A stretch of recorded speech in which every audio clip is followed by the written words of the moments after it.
So when I think about gangsters nowadays, because who doesn't do that all day, right?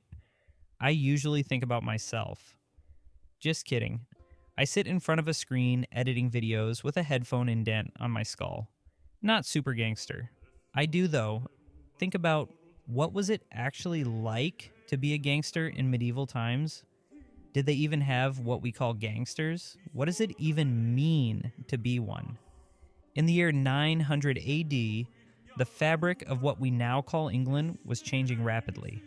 Alfred the Great, died 899, had recently defended Wessex against Viking invasions, laying groundwork for a more unified Anglo-Saxon kingdom. But unification was hardly complete. Political power was fragmented. Kings of Wessex, Mercia, and other territories jockeyed for dominance. Viking enclaves, such as the Danelaw in northern and eastern regions, added layers of tension and lawlessness, with shifting allegiances between local rulers and Scandinavian settlers. In this fluid environment, law enforcement was patchy at best. The Shire Reeve, later sheriff in each county, attempted to uphold the king's law, but travel between towns and villages was dangerous. Most ordinary people lived in small agricultural communities, rarely venturing beyond local markets or the occasional pilgrimage. Roads were rudimentary, often simple tracks through forests or marshes. The absence of a standing army or robust police force meant that protection often fell to local lords or community watch systems, the tithing or hundred. If you were traveling alone or carrying valuables, you could easily become a target for raiders, bandits, or brigands. Gangster-like figures in 900 AD wouldn't flash gold chains or drive fancy cars. Instead, they were outlaws, roving war bands, or petty criminals banding together for mutual gain and protection. Some had ties to noble families, clandestinely receiving shelter or selling stolen goods through back channels. Others were simply desperate men with no land or social standing, turning to robbery and extortion to survive. Slavery was still commonplace in Anglo-Saxon England, so capturing travelers for ransom or forced servitude was a grim but profitable tactic. And while this era lacked typical gangster mobs, it did see a variety of organized or semi-organized groups who lurked on trade routes or threatened isolated homesteads. To truly grasp a gangster's life in 900 AD, we must look at how these criminals formed alliances, how they obtained weapons, how they dealt with local justice, and what day-to-day life might have looked like for them. Understanding the interplay between Viking raiders, local warlords, and outlaw bands is crucial because these lines sometimes blurred, especially if a bandit group aligned temporarily with a Viking war leader or a disgruntled ealdorman seeking leverage in a local power struggle. In Anglo-Saxon legal tradition, outlawry was a severe punishment that effectively banished someone from society. Once declared an outlaw, you lost all legal protection. Anyone could kill you on sight without penalty. Many outlaws clustered together for survival, forging a ragtag gang. Some were local peasants forced off their lands by famine, debt, or feud. Others were ex-soldiers or Viking mercenaries left idle after a campaign. The impetus was straightforward. Alone we die, together we can fight back. Such groups formed near forests, marshes, or borderlands that provided natural cover. A heavily forested area like Anderida, the Weald in southeast England, or the borderline between Wessex and the Danelaw offered an ideal hideout. When possible, they seized food from traveling merchants, rustled cattle from local manors, or demanded protection money from small villages.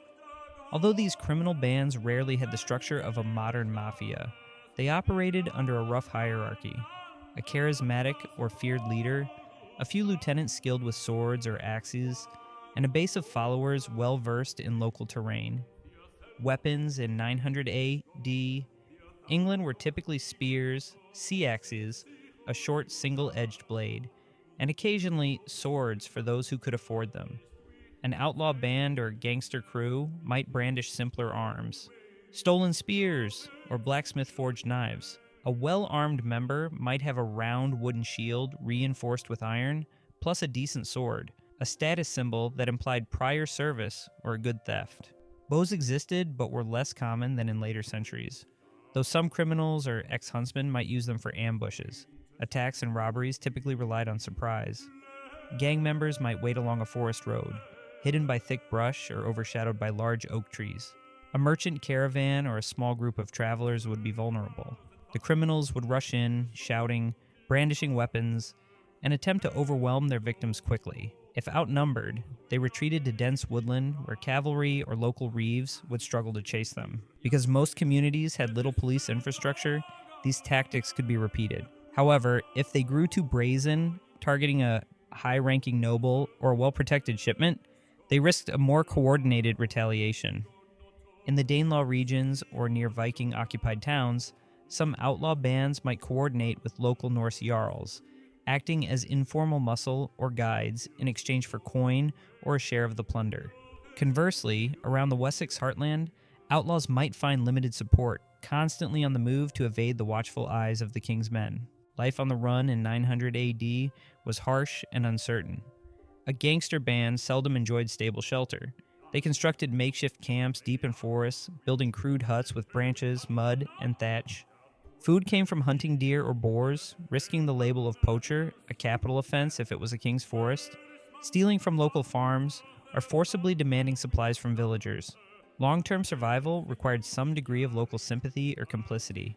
A common tactic involved bribing a local reeve or minor official to look the other way, offering stolen goods or a cut of profits. One might also have a fence, someone who sold stolen livestock or goods in distant markets. The fearsome reputation of these criminals worked both ways. It deterred peasants from refusing them, but it also drew the wrath of a local ealdorman if the band's crimes threatened to destabilize his authority. That tension kept many outlaw groups constantly moving, using the cloak of night and thick forests as allies. When the local community finally mustered enough force, or if the criminals targeted someone important, the hunt began. The Shire Reeve would rally a posse comitatus, calling on able-bodied freemen to track the outlaws. Bloodhounds might sniff a trail, and watchers might post at crossroads. If the criminals were cornered, a violent showdown could erupt, with spears, axes, and bitter final stands. If captured alive, a trial could follow, though Anglo-Saxon justice was swift and harsh. Typical punishments included mutilation. For theft, an ear or a hand might be cut off. Execution. Hanging was common if the crime was deemed severe enough. Multiple murders, repeated raiding. Outlawry. If not executed, criminals could be declared outlaws, exiled from any legal protections. Vergild or restitution. In some cases, criminals had to pay a man price for injuries or deaths. But if they had no money or land, it was rarely an option. A public hanging might occur in a visible spot near a town or along a major road, sending a grim warning. The display of heads or bodies was not unheard of. Fear was an essential deterrent. Thus, being a gangster in 900 AD, England was a constant gamble, fleeting power and stolen wealth offset by the looming threat of a violent end. During the 9th and 10th centuries, Viking raids added an additional element of chaos. Some English outlaws found convenient alliances with Norse raiding parties or settled Vikings who offered them coin for guiding raids or pillaging local monasteries. Others turned vigilante, ironically assisting local lords to repel Viking incursions in exchange for temporary pardons. The lines between gangster and mercenary blurred. Loyalty hinged on immediate profit or personal survival.